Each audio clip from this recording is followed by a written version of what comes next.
বন্ধুরা, সারা দুনিয়ার মধ্যে সবথেকে বড় ইনভেস্টর ওয়ারেন বাফেট একটা কথা বলেছেন, যতদিন পর্যন্ত আপনি এমন একটা রাস্তা খুঁজতে না পারেন যেটা আপনি ঘুমায় থাকলেও আপনাকে টাকা কামিয়ে দিতে পারে, তাহলে শেষ জীবন পর্যন্ত আপনি টাকা কামানোর জন্য কাজ করতেই থাকবেন। আজকের দিনে আমরা যেই জিনিসগুলো কিনি সেই জিনিসগুলো যদি আজ থেকে 10 বছর আগে কিনতাম তাহলে সেটা অর্ধেক টাকায় পেয়ে যেতাম। আপনি কি নোটিস করেছেন যে এটা কেন হয়? এটা হয় ইনফ্লেশন ইফেক্টের কারণে। ইনফ্লেশন রেটের কারণেই জিনিসের দাম ইনক্রিজ হতে থাকে, আরও দাম ইনক্রিজ হওয়ার জন্যই আমাদের পারচেসিং ভ্যালু কমে যায়। সেই কারণে আমাদের টাকার ভ্যালুও আগের তুলনায় কমে যায়। আর এটাই কারণ যখন আমরা ছোট ছিলাম তখনকার দিনের 5 টাকা আর এখনকার দিনের 5 টাকার পার্থক্যের ঘটার। আর এখন প্রশ্ন আসে যে আমরা কি এই ইনফ্লেশন এফেক্ট থেকে বাঁচতে পারি? শুধু একটাই রাস্তা আছে এই থেকে বাঁচার, আর সেটা হচ্ছে নিজের টাকা ইনভেস্ট করা। যখনই ইনভেস্ট করার কথা আসে তখনই বেশিরভাগ মানুষ ভয় পেয়ে যায়। তাদের ভয় থাকে যে তাদের টাকা যেন ডুবে না যায়, আর এটা ভাবে একদমই সাধারণ ব্যাপার। কিন্তু মেন সমস্যা হচ্ছে যারা ইনভেস্ট করতে চায় তারা এটাই বুঝতে পারে না যে তারা তাদের টাকা কোথায় এবং কিভাবে ইনভেস্ট করবে।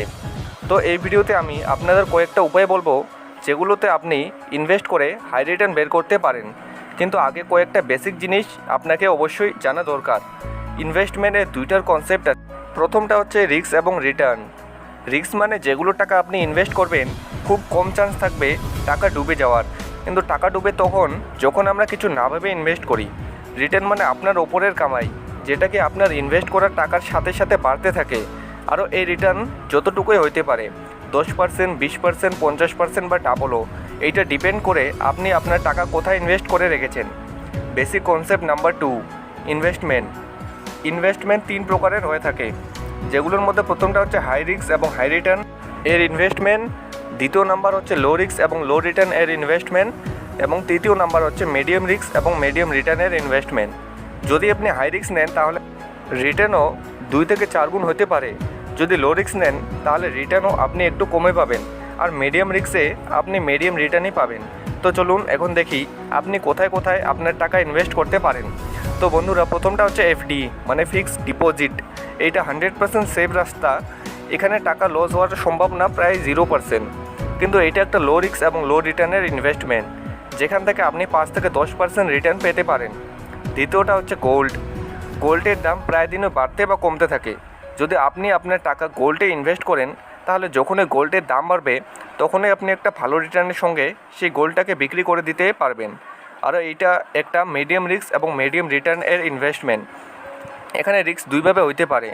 প্রথমটা হচ্ছে যদি আপনি ঠিকভাবে গোল্ড চিনতে না পারেন তাহলে যে কেউ আপনাকে আসল গোল্ডের জায়গায় নকল গোল্ড দিয়ে দিবে। আর দ্বিতীয়টা হচ্ছে আপনার গোল্ডকে খুব ভালোভাবে রাখতে হবে যাতে সেটা চুরি না হয়। পরে তৃতীয় নাম্বারটা হচ্ছে রিয়েল এস্টেট। এটাতে ইনভেস্ট করাটা গোল্ডের মতো খুব ভালো। এতে আপনাকে প্রপার্টি কিনতে হয় এবং যখনই সে প্রপার্টির দাম বেড়ে যায় তখনই আপনি একটা ভালো দামে সেটাকে বিক্রি করে দিতে পারেন। এটা একটা লং টার্ম ইনভেস্টমেন্ট। এতে রিস্ক এবং রিটার্ন দুটোই বেশি, কারণ আপনার যদি এমন সময় টাকার দরকার পড়ে যখন প্রপার্টির দাম খুব কম চলে, তখন সেই সময় আপনি যদি বিক্রি করেন তাহলে আপনার একটা লস হতে পারে। কিন্তু যদি আপনি ধৈর্য রাখেন তাহলে আপনি রিয়েল এস্টেট থেকে 3 থেকে 4 গুণ রিটার্ন বার করতে পারেন।